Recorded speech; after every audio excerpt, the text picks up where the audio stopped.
CargoWise Landside is deeply committed to revolutionizing landside logistics. With a complete enterprise system built for modern trucking and container drayage operators that includes proven drayage transportation management, digital rate and quote management, real-time container track and tracing, and on-demand truck, trailer, and container storage. Excellence in container drayage starts with the right software. Enhance transportation management, optimize shipment execution, and improve intermodal business operations with Trinium TMS, Draymaster, GeoStamp Track, and SecureSpace. To learn more, please visit cargowise.com/landside.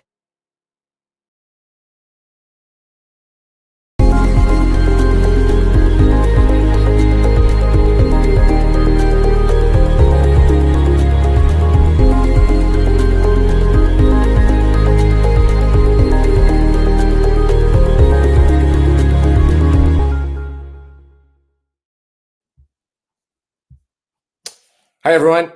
Welcome to TPM Today. I'm Eric Johnson, your host, as always. Well, almost always. Sometimes I take vacations.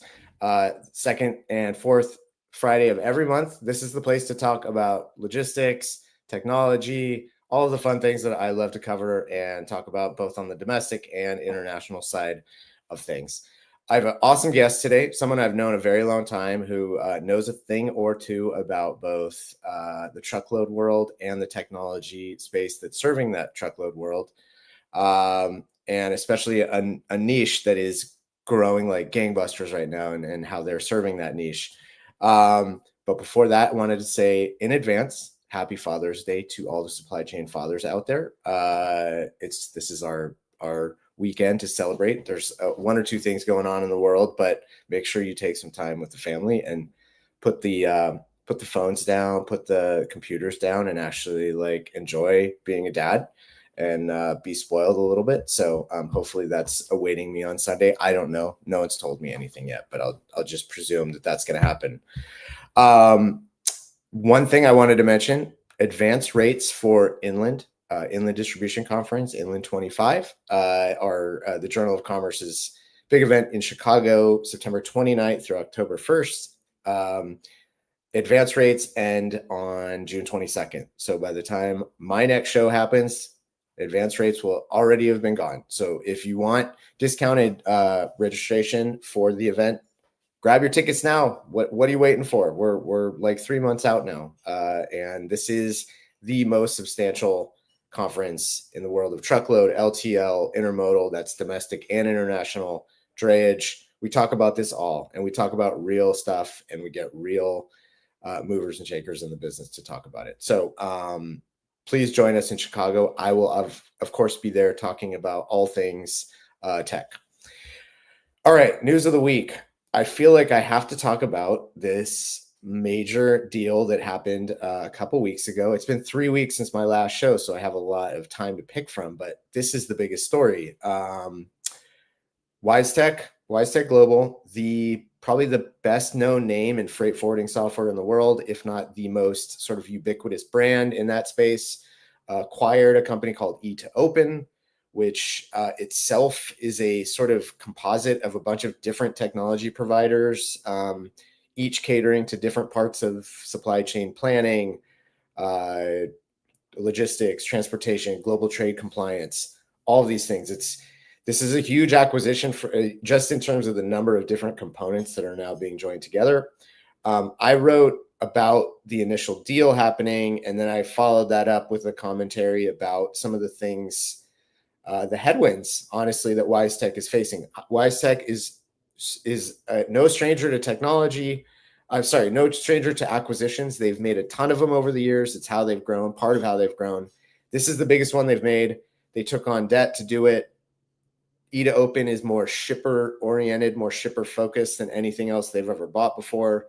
There's a bunch of different aspects that make this a really challenging thing to pull off, but they're very confident they can pull it off. I just spoke to their exec team earlier this week.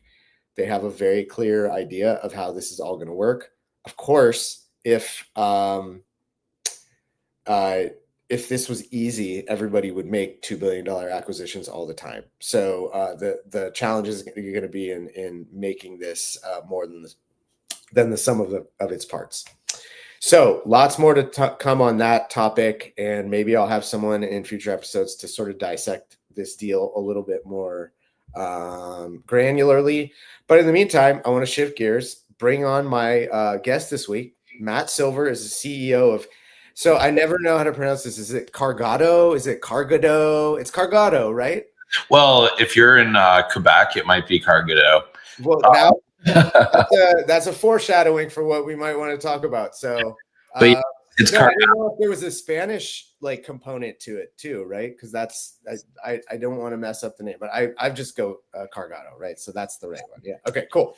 Matt, I've known you for a bunch of years. You're fairly well known in the industry. Let's be honest. You're not like some unknown quantity, but just for people who don't know you, to give us a little bit of your background before founding Cargado, what did you do? Yeah. So I spent about a decade of my career working at Coyote Logistics. Started there when I was 19.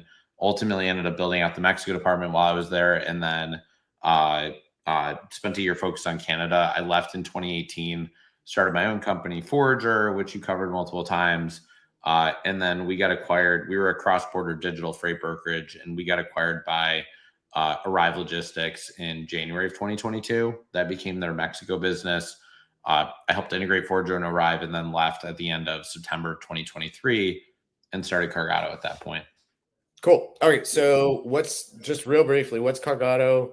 What was the like grand vision for this? What did you learn from Forager that sort of informed what Cargado does, and who are your customers? Yeah. So we are the way that I put it for people in this industry is that it's a load board for cross-border freight, because that's the first term that everybody knows. It's something people can get their head around. Yeah. They're used to using load boards in the US. It's like an easy button to cover their freight. And so that's how this started as far as like how we market it or can describe it. But in reality, it's a marketplace, a digital freight marketplace. No, kidding. But it's a marketplace. And freight brokers are our customers, freight brokers, freight forwarders, 3PLs. They have the ability to go into Cargado. They can post their freight. So it could be a load or a lane. That's why I don't just think of it as a load board. So it could be a load or a lane. To me, or to our business, a lane is something consistent and repeating. So it could be 2 loads a week. It could be 10 loads a day, Monday through Friday, but something with consistency and repetitiveness that you want to be able to source regular capacity for and be able to basically build a routing guide out. And so this enables brokers to do both of those things, cover spot freight and source dedicated capacity. And then on top of it, they can also communicate whether they own the freight or not. So they can say that they own it or that it's a potential, which if you look at, how some freight brokerages operate, whether it's they use the term non-com, like that they're not committed to it, or can get, like they can get it, depending on if you came up in like the Coyote, their Command or CH model, like one of those like terms taught you one of those terms. But that's why it's very different than what you're used to with a load board, one. And then two, all the negotiation and all the bidding happens in the marketplace. So once a broker posts a load or a lane, trucking companies get notified of that posting based on their preferences and their profile. And so they get notified, they go in and bid, the brokers get those bids back, they negotiate back and forth, they agree on a rate, the system connects the two parties. So we started off that way. We've since expanded to Canada. We've rolled out a market rate tool. We've collected all this bid data and turned that into a pricing tool. And so we're excited to keep building a lot of these products. So give us some numbers. I think from earlier this week when I reported on those last two things you mentioned, which we'll get to, 900 carriers now in network, 200 brokers you're working with. There's 220 brokers and about 1,000 carriers now. 1,000. Okay. So it's just ticking up. Yeah, it's growing that way. So the numbers are always obsolete whenever I ask you about them, because obviously you're growing them over time. What you just described seemed very straightforward from a value proposition, right? You can use it transactionally, you can use it more strategically, you can use a mixture of the two. So 2 questions. What's been the usage pattern so far? Like what are most people sort of testing it out transactionally and then moving, or most people like, no, actually I need more of that like lane coverage and I struggle and I don't want a different partner every single week? What's been the usage pattern so far? It's a mix. So like we have a really wide range of customers. We've got 8 out of the top 10 largest freight brokers as customers and about half of the top 100. And so there's a range of like these really large brokers that are moving tons of freight. Yeah. Some of them might be posting tons of transactional spot freight. Others are sourcing new lanes, like, you know, especially in new markets or new border cities. Like everyone feels like an expert with Laredo, but like El Paso, Otay Mesa, Calexico, like all of a sudden you start to get to the western border cities and people are not super confident in that. Yeah. So in some cases it's about expansion and like enhancing your Mexico team. But in other cases, it's like it could be a small brokerage with like 15 or 20 people that have, you know, 25, 50, 100 customers. And they're definitely like, they don't have a big Mexico team. They don't have any sort of Mexico presence at all. And so they're using Cargado to actually start their Mexico business. So it very much is a fit for like the range. We didn't just target one segment because we like one of the things that I've learned about this industry, and you don't know this unless you've been in the industry for a long time, is these brokers have like some patterns that are similar, but they operate differently. And if you're going to be stubborn and like founders can be stubborn about this stuff, sometimes they envision this like perfect scenario. Right. It's like, if I can build the perfect thing and just get everybody to agree to do it the perfect way, we'll win. And it's like, that doesn't work. I'll get everyone to see the way I think things should work, rather than you have to be malleable and work the way that these businesses that have other things that they do. Interesting. Yeah. So it's like, instead of making everybody get on Zoom and meet me on Zoom meetings, like we set up Teams. Like we've met our customers where they are and where they want to be, and we understand how they operate and what they're doing, and we understand the range of how they operate. It's not just like, you know, they all have the traditional Chicago style model or the centralized division of labor model. Some of them are cradle to grave. Some of them have the agent models. Some of them might be cradle to grave with like a centralized Mexico team. So they all operate a little bit differently, but we have the unique opportunity to work with all of them and understand how they operate while not competing with them. Yeah. Not having any ulterior motive. We want to help them grow and help them scale and help them be more efficient. And so we're able to build that the right way for them. So you don't want to be a broker, you don't want to be a TMS, all that stuff that gets a little hairy when you have customers who are doing those things. So I think I asked you this when you first talked to me about this idea a couple of years ago, when you were, before it was like fully launched, was why has this been a challenge to do before, to pull off? Like, obviously you have massive load boards, both independent ones and brokerage-based ones in the US that focus on domestic and a little bit into Canada, but no one has ever, I couldn't recall anyone building something like this, a marketplace specifically designed for cross-border. What's been the challenge? I thought I could disrupt freight brokers last time when I was building Forager.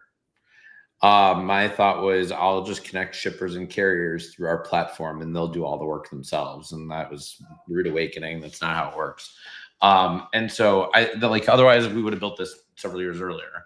But the thing is, like, you have to remember, Mexico is like very far behind the United States in a lot of different ways. But from a technology standpoint, like when I first started moving Mexico freight in like 2014, we bought a Nextel, like one of those two-way pager things. Yeah, the pager thing that so we bought one of those to be able to communicate with the drivers in Mexico. They didn't have iPhones. They did not have smartphones. They didn't have GPS tracking in Mexico. So like that was 10 years ago. It was not 30 years ago. Yeah. That was 10 years ago, if not less than that. And so there's it's taken a lot longer for Mexico to adopt the same type of technology. And everybody has always looked at Mexico as an afterthought, whether it's rooted in like the cultural piece or the language barrier or whatever else. Like, it's an afterthought. It's another country. It's another language. It's another culture, all that stuff. And so I remember, like, when I first got offered Mexico freight, when I was a carrier rep at Coyote, I had carriers asking me for Mexico freight. And I was like, I don't want anything to do with Mexico freight. I don't want you getting a trailer stolen in Mexico. Like, I thought all the same dumb things everybody else thinks. And so I finally started to understand that, like, that wasn't the case, and you could build great relationships, and like all of a sudden it made sense for me. But like, people didn't always get that. And so I think there's just like this fear that people need to get over. Yeah.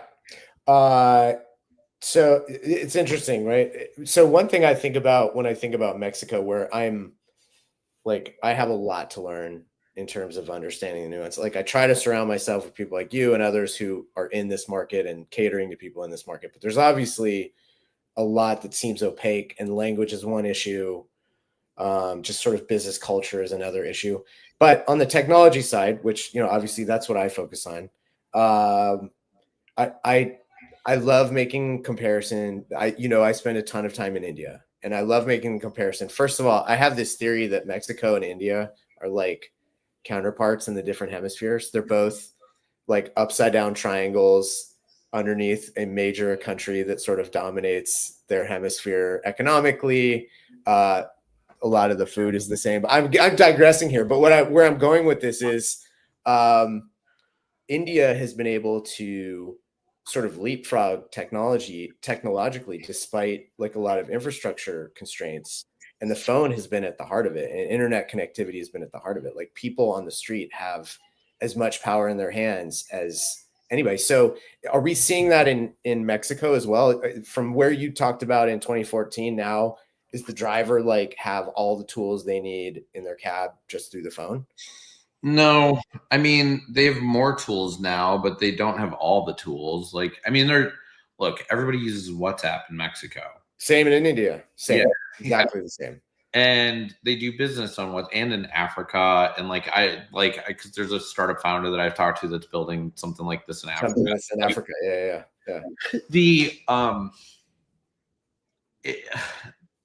There's so many unique things to cross-border freight that you can't just go take something in the US and copy it to Mexico. You can't take something from Brazil and copy it to Mexico because it was big in Latin America or in South America.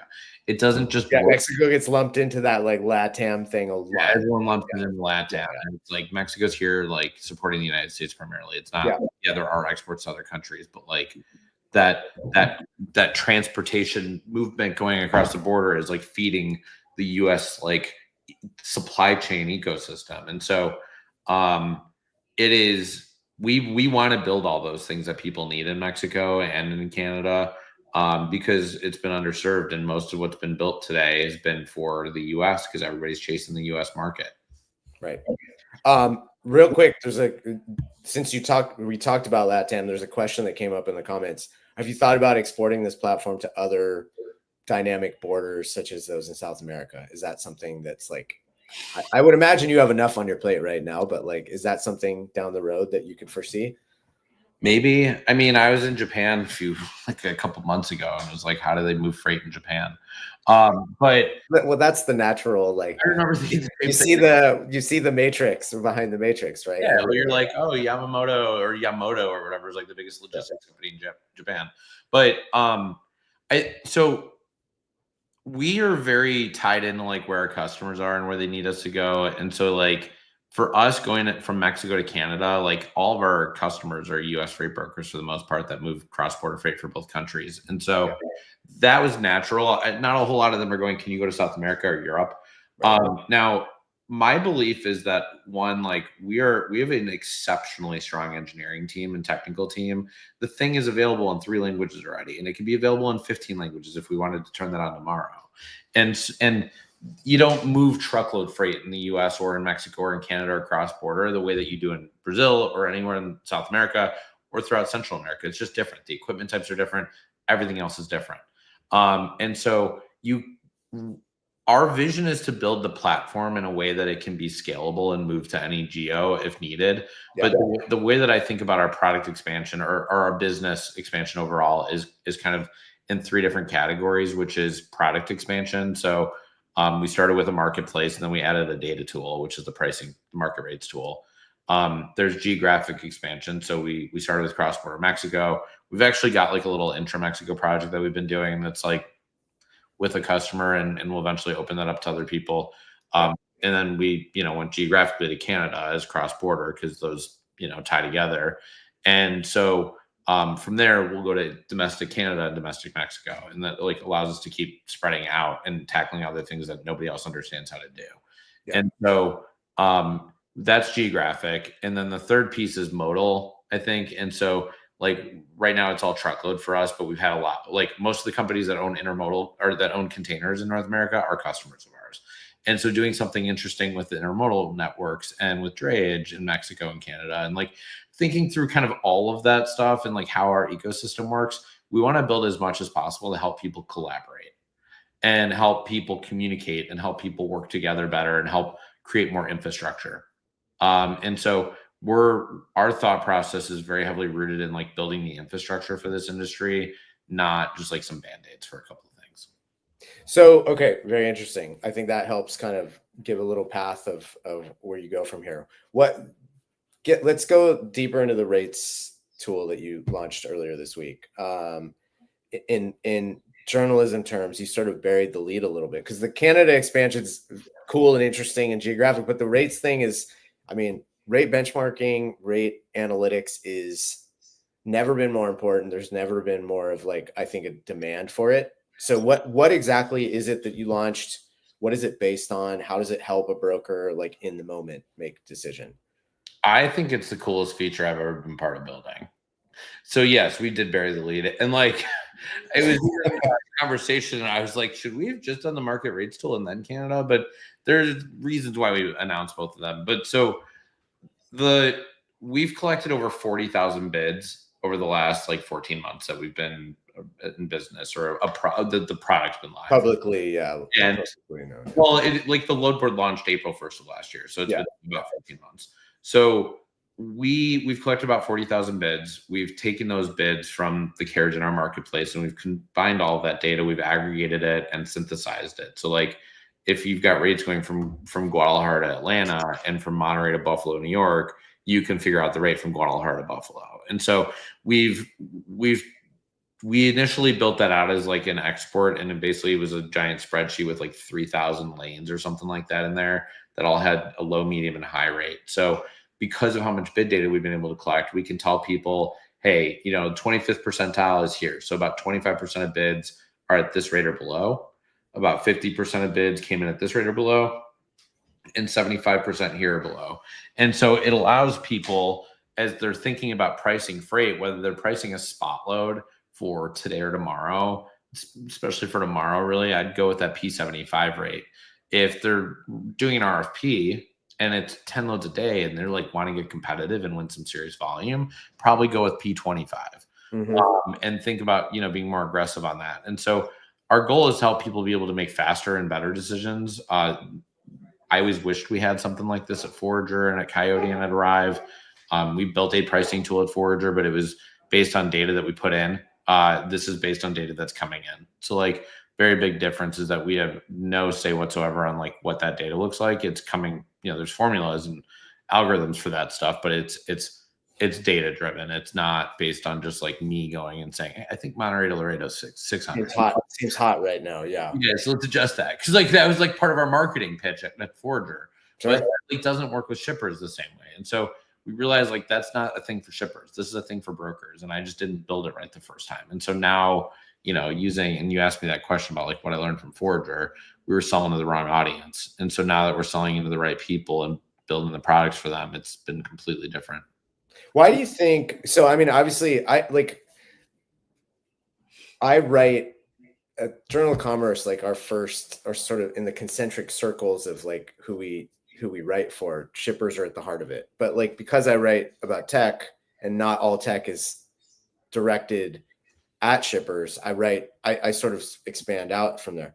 Why do you think, because I see like so many cool things being aimed at brokers versus shippers. Why do you think that is the right like place for software to be directed?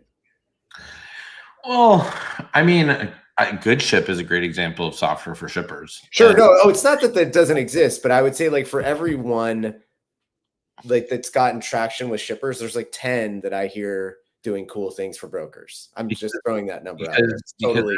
Like there's like 20 to 25,000 freight brokers out there, and they all operate one of three ways. And so you could sell the same thing.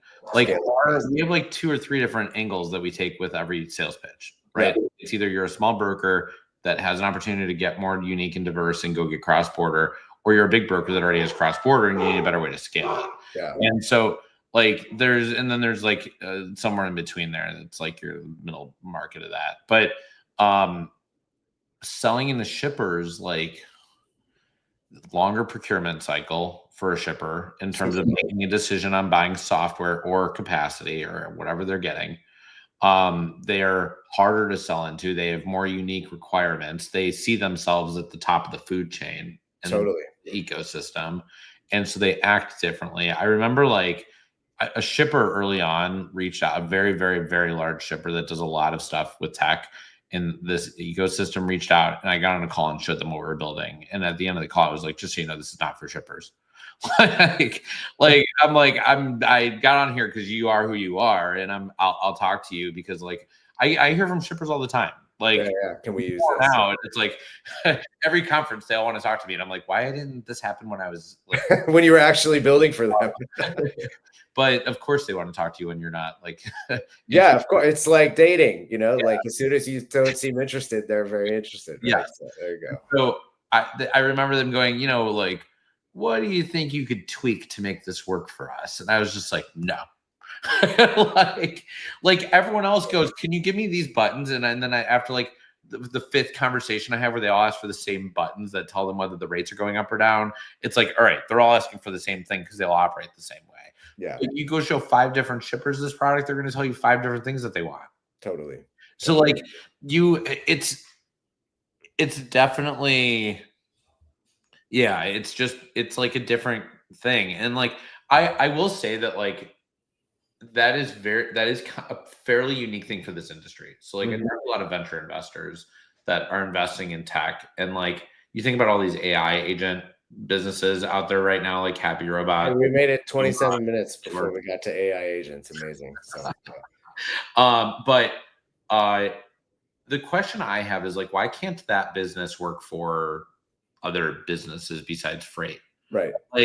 Like aren't there's just like accounting software. You think about accounting software is not built for freight brokers. There is stuff now like Upwell, but like there's people are like I'm interested, like Slack works for any company in any industry. Sure.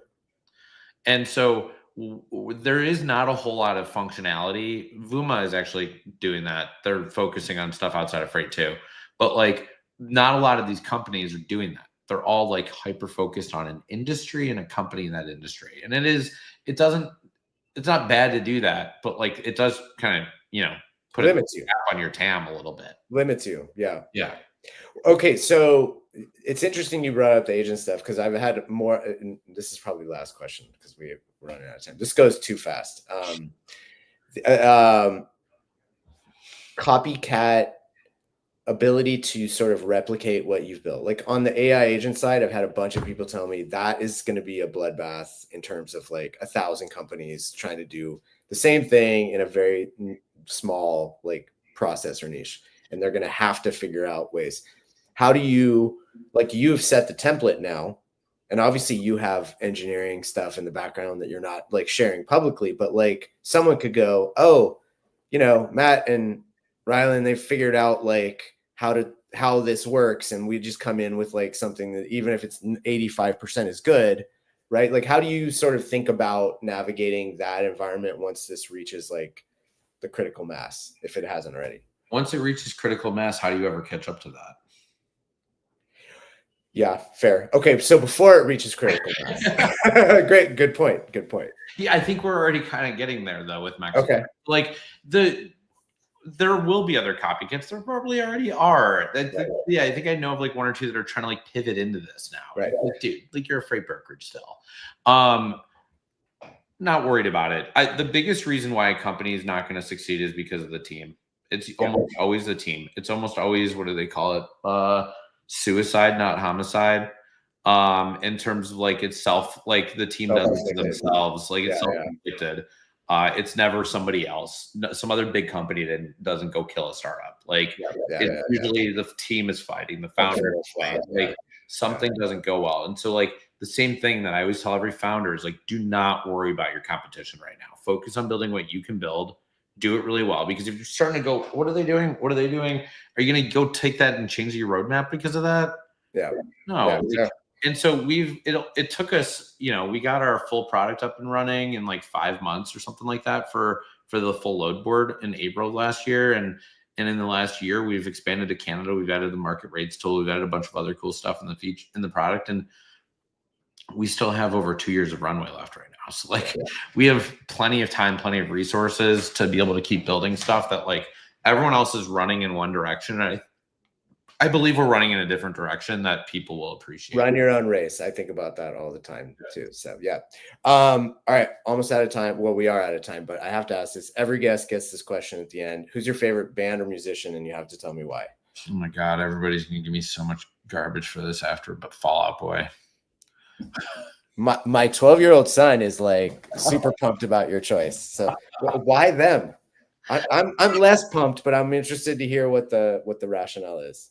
Here's the thing. I love so much different types of music, but like to me, I started listening to Fall Out Boy when I was, I think, in like high school or college, and it just like hit it for me. And it's not always the music I want to listen to, but it's a sentimental kind of like coming of age type thing. Yeah, I've seen them like 10 or 12 times. I like them way more than Blink-182. The thing that bothers me about Fall Out Boy is like how they take these songs and they like pull like clips from.